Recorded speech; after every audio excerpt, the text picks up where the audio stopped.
What's up guys, Nor here and welcome to Book of Showtime Sub-Chapter 9. As always, if you guys enjoy these videos, be sure to leave a like and share with your friends, and if you have a topic you'd like me to cover for Book of Showtime, be sure to leave it in the comment section down below, or anywhere you can reach me on social media or the Book of Showtime Discord. First off guys, I just want to say thanks for all of the support on the Alone in the Dark review chapter. It surpassed 700 views in just a few days, far and away my most successful video, and it pushed Book of Showtime over the 50 subscriber mark, for which I am eternally grateful.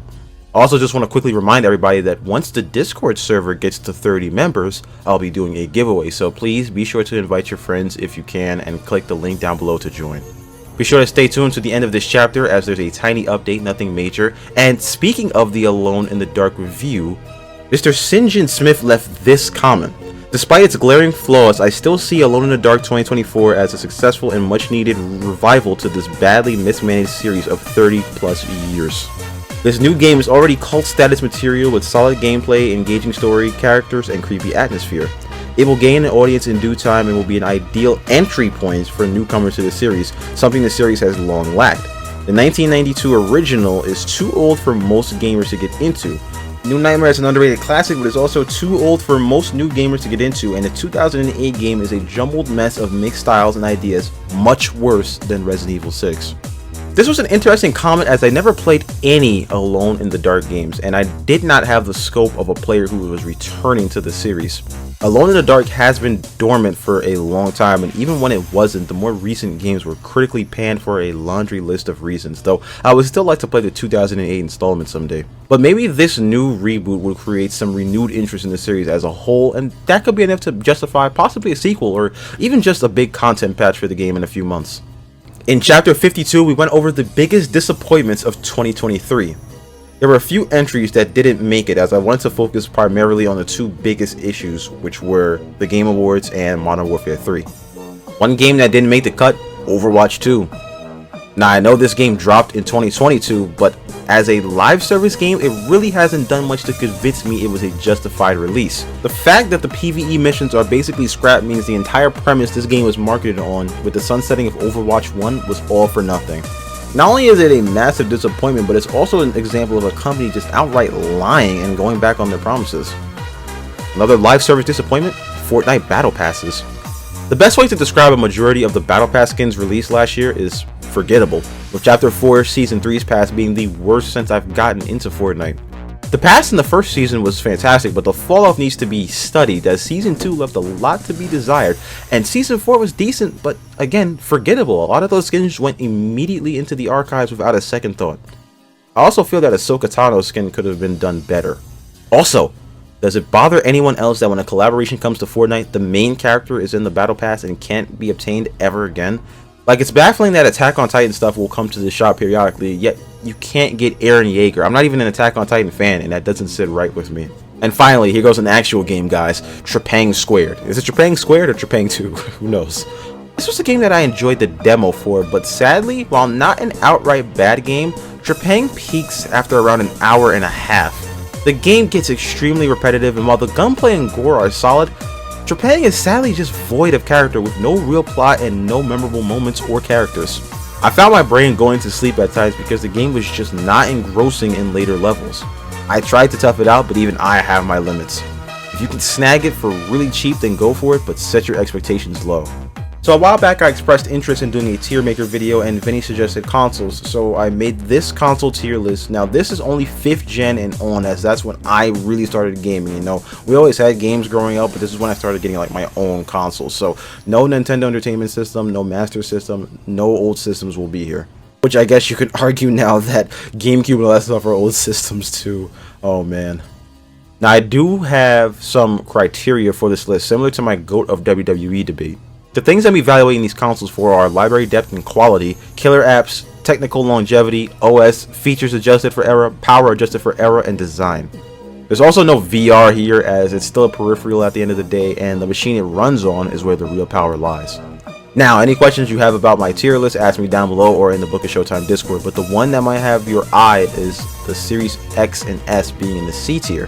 While these are great machines on a technical level, there are no killer apps. In fact, Xbox has not had a killer app in years. It really just has a Game Pass and backwards compatibility, and that's about it. There's no real reason for you to own an Xbox, and there hasn't been for a long time. Halo 5, the Gears games, none of those are true motivators to get an Xbox. Even more so if you own a PC, as basically all games come to the Windows Store, and even Steam too. So right now, if anyone asks me what console to get, I would lean towards PS5 if the exclusives are important.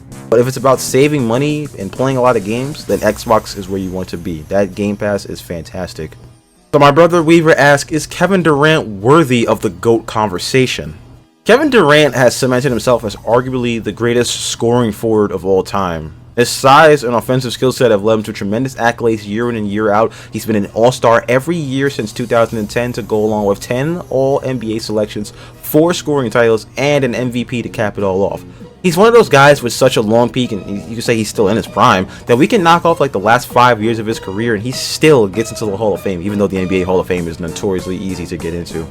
As to where he stands in the GOAT debate personally, running to Golden State just hard capped him for me, which is so unfortunate because he has such a stacked career, but you just can't not view that as one of the weakest moves in sports history.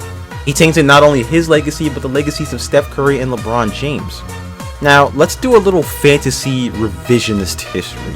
Let's say Kevin Durant doesn't go to Golden State. I don't know where he goes, but he doesn't go to Golden State. The Cavs probably win the East. Well, they do win the East. Come on, let's be real here. Nobody was beating LeBron in that stretch of his career. And they win the finals, as LeBron is just that good. Kyrie does not seek a trade after the finals either. I think he knew they weren't beating Golden State with KD and didn't want to be part of that media circus about who gets the blame. The Cavs probably beat Houston and not Golden State in the finals. This is also if CP3 doesn't get hurt, but I think without KD and his 30 and 6 average, they don't get out the West. LeBron gets rings 4 and possibly 5 and 6. Let's be honest, he was so elite, and his 2018 run was probably the best version of LeBron we've ever seen. He should have been MVP over James Harden, let's be real here. He did all that with no real second star. This also means that LeBron probably doesn't go to LA, at least not for a little while longer. And Kawhi Leonard probably doesn't go to Toronto, as that might be a move that only happens because the East was open for once. Sorry, I'm rambling a bit and not really answering your question. The answer is no, not to me. I feel there's only 2 players worthy of that debate, and it's not even close. And that's LeBron James, who is the GOAT, and Michael Jordan. Kevin Durant is certainly in the top 10 debate conversation, but as far as top 5 or anything else, I can't. After running to Golden State, he's just capped for me. KD is certainly in the top 10 conversation, that's for sure, but after running to Golden State, I just cannot view him as a top 5 player. Speaking of my brother and sports talk, him and I were talking about Eli Manning being in the Hall of Fame, which is sure to be a polarizing topic in the next few years, especially amongst New York sports fans. The short answer is no, he's not. Eli Manning was a very inconsistent quarterback. He had a very good career. I don't want to say he had a bad career. He had a very, very good career. 4 Pro Bowl nods, 2 Super Bowl rings, and 2 Super Bowl MVPs. Not much else in terms of success or individual accolades.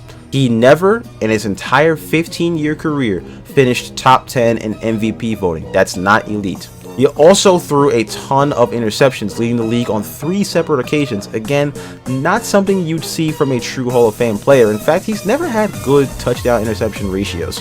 In 2013, he threw for only 18 touchdowns while racking up 27 interceptions. That's not elite. He never led the league in touchdowns, never led in passing yards, never passed for 5,000 yards, though he did come close in 2011, and only reached double-digit wins 5 times in his career. Not elite.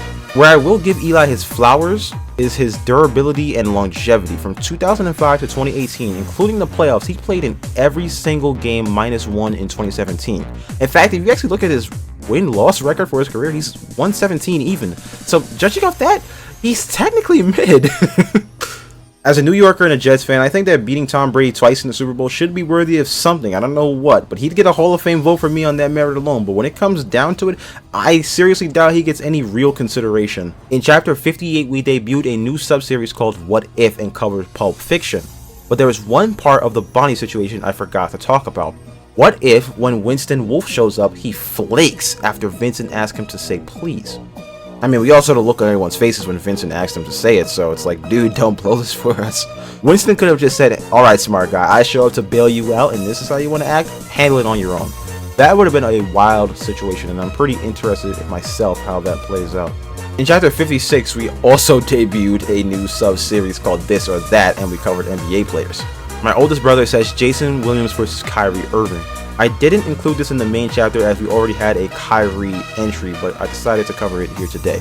Jason Williams is an interesting player because if you looked up his highlights, like right now, just go look up Jason Williams highlights, you'd think he was a really good player, but when you look at his career, he's done a lot of nothing. He was on that 2006 Heat team that went all the way and had an all-rookie nod, but that's basically it. His career averages are nothing special. He wasn't a terrible player, but he just never lived up to his potential, and he couldn't get out of his own way with some of his antics and maturity issues. Plus, he technically never had a prime, so Kyrie clears him in just about every metric.